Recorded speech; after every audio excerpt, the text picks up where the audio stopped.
Now here comes the Norden bomb site. Okay. Yeah, the Norden bomb site is kind of pictured there in the lower right quadrant of that picture there with me.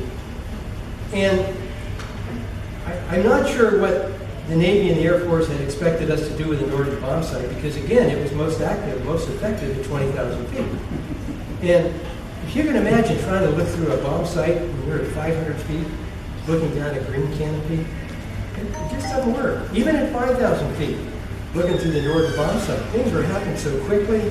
We're there cranking away in the Norden bomb site, and after a while, I hate to say this, but the heck with a bomb site. Looks like the place to drop, let's drop, you know, that kind of thing. So we did pretty good. We did. Yeah, you think did pretty good, right? Yeah. I thought you guys were right on. What's that? I thought you were right on. Well, most of the time, yeah, right on. We have your ears. Yeah. So anyway, and our routes could be changed at the last minute due to new intel, so we might get briefed or something, and by the time we're ready to take off, we might be told to fly to a different place. All right, moving on. We soon decided we had to change our strategy. So if we were dropping the ADSIDs, we were dropping from about 5,000 feet. And one of the things I forgot to tell you was, when I was flying with the FACS pilot, I learned what jinking was all about. Anybody know what jinking is all about? Yes. Well, you're in the airport, okay? Precursor to You're work. jinking all over the place. You're jinking because you don't want the enemy gun to get a bead on you, so you're jinking all over the place. Did I do that good, Mitch?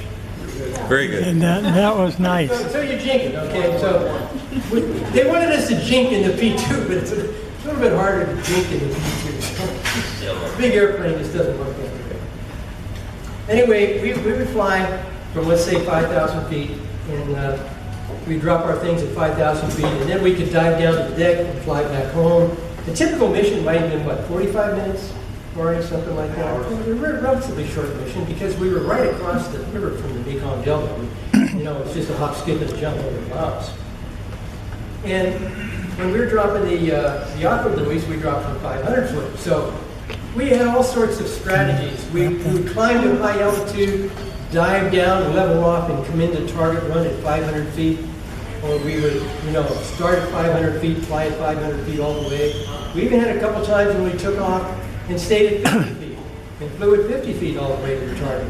And then popped up to 500 feet to drop, and then back down to 50 feet for the trip home.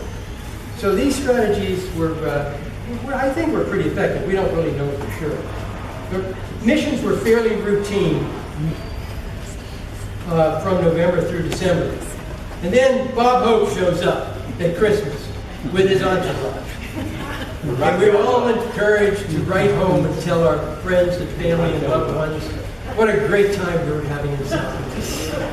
And we had pictures to prove it. Of course, they were hard copy pictures. Anyway, so then I'm going to ask the Marines, what happened in January of '68? Tet Offensive. Mm-hmm. That's when the North Vietnamese threw everything at us, including the kitchen sink. Lots of flak, lots of AAA, all sorts of things in all directions, and we lost our first airplane on January 11th. Now, anybody remember when you got the Sunday newspaper when it had an insert in it called the Parade Magazine? Remember the old days when we got a newspaper? Oh, This particular issue in July of 2001 is all about the excavation of the crash site of that particular airplane that went down in '68, January 11th, '68. And it features all the crew and all the pilots and all the pictures and everything about how they verified it was our airplane and they were our pilots. So this was a special artifact, okay? I only have one copy of this, so if you look at it, take good care of it. So then, the other significant date was the 21st of January. What happened on the 21st of January? Tet started. Now, Quezon. North Vietnam did what? Quezon was invested in it. They were what? Invested. They surrounded the whole base. Yeah, yes, we got a lot of rocket attacks, right? You guys were getting inundated with rocket firings, and you were surrounded by troops and whatnot. Regiments. Regiments. There's an estimate of 20,000 North Vietnamese regulars who were surrounding Khe Sanh, ready to go in for a final siege and take it out. Take it out for good. We were told the very next day that we were going to be dropping our different sensors in and around the base, and we did. I made 2 flights. I think other pilots made 2 or 3 flights. Barney, did you make a flight? Ben, did you make a flight over there? We dropped upwards of 300 sensors. And the Marines, what are those green things that are, you know, they didn't know what we were coming. Of course, the enemy probably saw us too, and they had no idea what we were doing too. So, and I knew nothing about Khe Sanh up until that time. I really, you know, we were just totally ignorant. Khe Sanh, that's just another place. We learned to appreciate it and understand what it was all about. So on January 22nd, we started salting the area, and we had a comment from the Marines at the Khe Sanh Combat Base, and they credited 40% of the intelligence available to their Fire Support Coordination Center. They attributed that to the sensors. These sensors were dropped, and they're actually recordings of voices from the enemy talking about where they're going, what they're going to do, and when they're going to do it. That intel was invaluable to the higher-ups who decided to order a B-52 airstrike in and around Khe Sanh, just for them to have heard those voices. And they thought, wow, that's quite a benefit is to know what's going on. And so that we played a very, very important role there.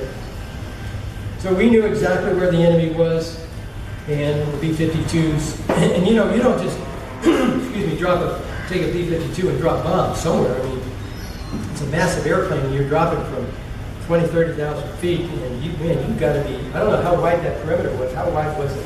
A mile, maybe?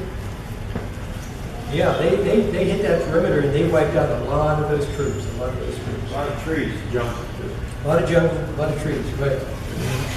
So the government was confident enough in our sensors and the data that it was collecting to order these B-52 strikes. Now, we had an unofficial quote from a Reverend Ray Stubbe, who said that the VO-67 and its sensors saved the day at Khe Sanh, enabling the U.S. forces to prevent the total invasion of the Marine base, contributing to saving countless lives. Again, from Reverend Ray Stubbe. I think some of you knew Ray, right? Yeah, sure. Right. Page 457 in the book called The Valley of Decision. Marine commanders in Khe Sanh estimated that their casualties would have doubled but for the sensor system. So we got to really feel really good that we made a really significant contribution. Only trouble is, we didn't know until months after the war. We didn't know what kind of results that we had. It was just, to us, it was just another job. So, things moved on. We got heavy ground fire all throughout February. And I had 2 roommates, Jim Wan and Tom Wells, both New ensigns like me. Each of them were shot down a few days apart in February. Jim and his entire 9-man crew was lost to enemy ground fire on the 17th of February. Tom, my friend Tom Wells that I mentioned earlier, and his 9-man crew were shot down on the 27th of February. Tom's plane took a direct projectile hit in the underbelly. Now, Barney was the co-pilot, actually the pilot in that airplane. So, I guess the projectile went into the underbelly, and the underbelly was completely aflame at that point. Tom Wells was the bombardier. He was in the nose of the airplane. He had to crawl through that hatch, and everything was aflame. He grabbed a fire extinguisher thinking he could buy a couple of seconds. Well, his both hands were burned badly because he grabbed the fire extinguishers. They were hot and went right through his Nomex flight pads. So that was significant. Now, Tom was the 7th one to bail out. The radio operator was killed immediately. John Hartsign was killed immediately. Tom was there to bail out. He was the 7th one. Barney couldn't come out through the normal nose hatch because it was all aflame, so he dove over the wing and went to the aft hatch to bail out. And all these guys were standing around. Barney said, "Get the hell out! Die! Go! The airplane was down at this point, I think you were up to 5,000 feet, because when Barney bailed out, he was at 5,000 feet, and his body reached terminal velocity, which is, I don't know, 120, 130 knots or something like that for a body. And then when his chute finally opened, it snapped the daylights out because he couldn't find his ripcord. It was way over here somewhere. He finally pulled the ripcord, and the chute opened and jerked the daylights out of him. Now, we had fast descent type parachutes because it wasn't that leisurely, let's float down, that kind of thing. These were short, small canopy chutes, and you came down pretty fast. But when it opened, it was a jolt. And Barney ended up getting some severe neck damage as a result of it. But he landed next to a karst, and I guess was picked up, 5 hours later? 4 or 5 hours. And as soon as the airplane went down, as soon as the Mayday calls went out, the Jolly Greens, Hop 2, and the ADs were there, and these guys suppressed gunfire and kept the enemy troops from moving in to grab the flyers who landed out there in basically enemy territory. So these guys did a great job, and I think after, about 6 or 7 hours, everybody was picked up. And I still remember the picture of when you landed back at NKP. You're standing there going, "I made it." I still have that picture. General McBride was waiting for it. Yeah, that's right. The general was there.